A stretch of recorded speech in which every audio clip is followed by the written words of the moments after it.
वट सावित्री व्रत के दिन सुहागिन महिलाएं पति की दीर्घायु के लिए व्रत रखती है।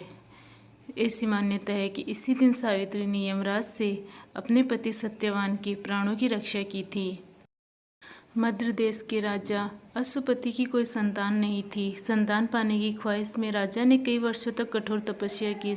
इस तपस्या से प्रसन्न होकर माता सावित्री ने राजा को एक तेजस्वी पुत्री का वरदान दिया। चूंकि यह कन्या का जन्म माता सावित्री की अनुकंपा से हुआ था, इसलिए इसका नाम सावित्री ही रखा गया। राजकुमारी सावित्री जब बड़ी हुई तो उनके लिए योग्य वर की तलाश करना बड़ा मुश्किल हो गया था। अंततः राजा ने एक मंत्री के साथ सावित्री को वर की तलाश के लिए तपोवन भेज दिया।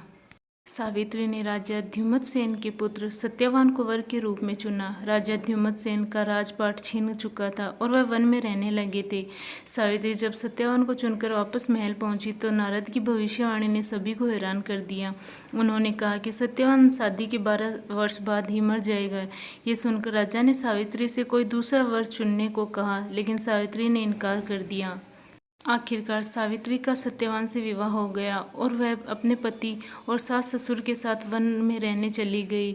नारद की भविष्यवाणी को ध्यान में रखते हुए जब सत्यवान की मृत्यु का समय करीब आया तो सावित्री ने उपवास रखना शुरू कर दिया। एक दिन सत्यवान जंगल में लकड़ी काट रहा था, तभी उसकी मृत्यु हो गई और यमराज उसके प्राण लेकर जाने लगे।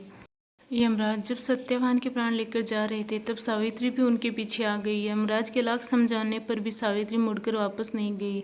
उनकी ये निष्ठा देखकर यमराज प्रसन्न हो गए और उन्होंने सावित्री से 3 वरदान मांगने को कहा। तब सावित्री ने सास ससुर के लिए आंखें, खोया हुआ राजपाट और 100 पुत्रों का वरदान मांगा। यमराज ने सभी मांगी मानकर सावित्री को वरदान दे दिया। ये तीनों वरदान देकर जब यमराज सत्यवान के प्राण लेकर चलने लगे तो सावित्री फिर उनके पीछे आने लगी।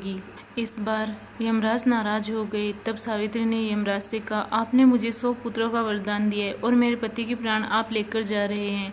बिना पति के यह वरदान भला कैसे सफल होगा। सावित्री की इस चतुराई से यमराज प्रसन्न हो उठे। उन्होंने तुरंत सत्यवान के प्राण मुक्त कर दिए।